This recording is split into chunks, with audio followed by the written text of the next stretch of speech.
Pemirsa TV-mu dimanapun berada, ayah bunda yang berbahagia, pertanyaan berikutnya dari netizen yang akan kita bahas pada perbincangan kita kali ini adalah tentang transaksi yang terlarang juga, yaitu rekayasa dalam supply, rekayasa dalam penawaran.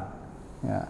Bentuknya, ayah bunda sekalian, adalah dengan cara menciptakan suasana kelangkaan barang dengan cara menjual lebih sedikit barang untuk mendapatkan keuntungan di atas keuntungan yang wajar, seperti dalam praktek ihtikar atau praktek penimbunan barang, praktek monopoli.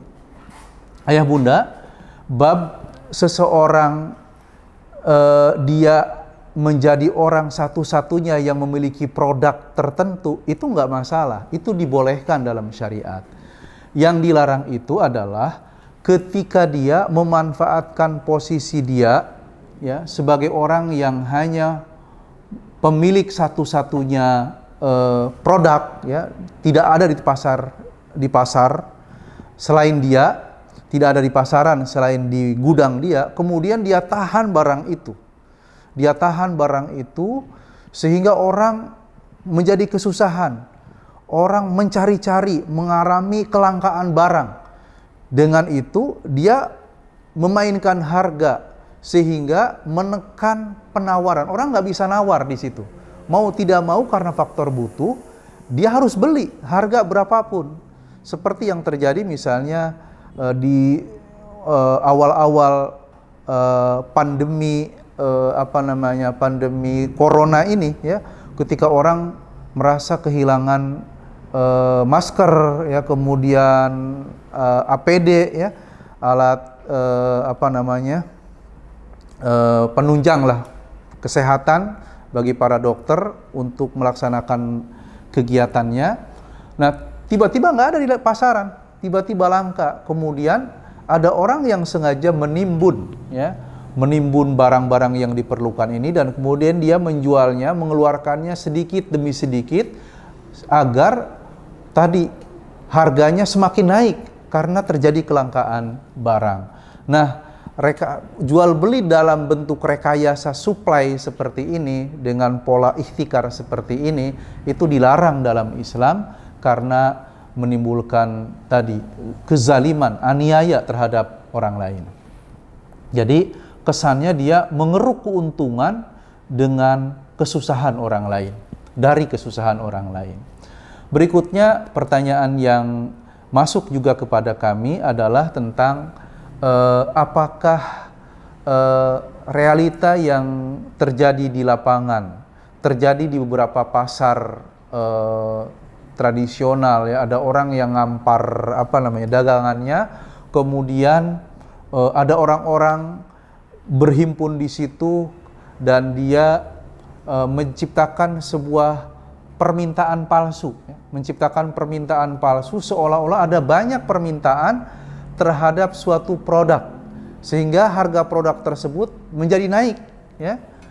Mungkin teman-teman ada yang suka melihat ada orang yang menjual barang dengan cara rombongan, melakukan penipuan dengan berombongan. Dia mengajak teman-temannya muter di tempat jualan dia, dan ketika dia menawarkan harga satu paket barang ini, misalnya saya tawarkan 100.000.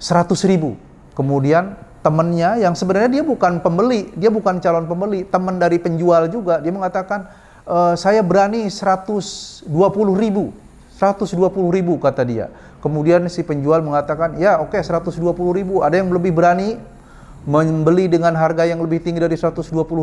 Temannya yang kedua mengatakan, saya berani 130.000 misalnya. Nah, kemudian si penjual mengatakan, oke, 130.000. Ada yang lebih dari 130.000, saya kasihkan barang ini kepada orang yang berani 130.000 misalnya, yang lebih dari 130.000. Temannya yang ketiga mengatakan, saya 140.000 misalnya. Kemudian kita datang di kerumunan mereka itu, dan ketika kita melihat, ini barang kelihatannya bagus, buktinya banyak orang yang berminat, ya, menawar meminta barang tadi, kan? Dan terus harganya naik terus. Akhirnya dia mengatakan, oke, saya berani 150.000. Dan kemudian karena ketidakpahaman kita membeli barang itu seharga 150.000, padahal 3 atau 4 orang yang tadi menawar barang itu adalah teman-teman dari si penjual barang itu sendiri.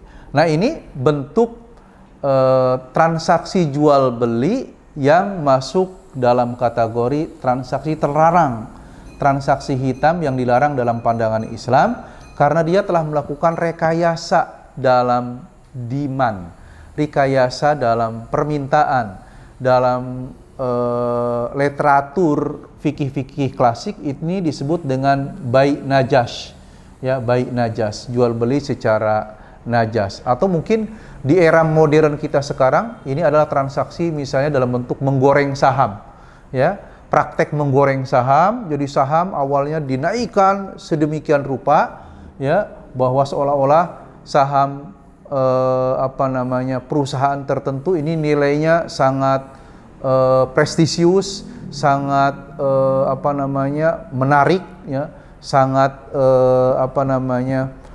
profitable. Tapi setelah semua orang beli, dia jatuhkan saham itu. Nah, ini juga bagian dari rekayasa dalam demand yang dilarang dalam konsep jual beli kita, dalam transaksi jual beli kita. Demikian ayah bunda yang bisa saya sampaikan terkait dengan permasalahan ini. Mudah-mudahan memberikan pemahaman kepada kita dan membuat kita bisa menghindarkan diri dari jenis-jenis transaksi yang terlarang seperti ini. Dan kita akan lanjutkan perbincangan kita setelah yang berikut ini.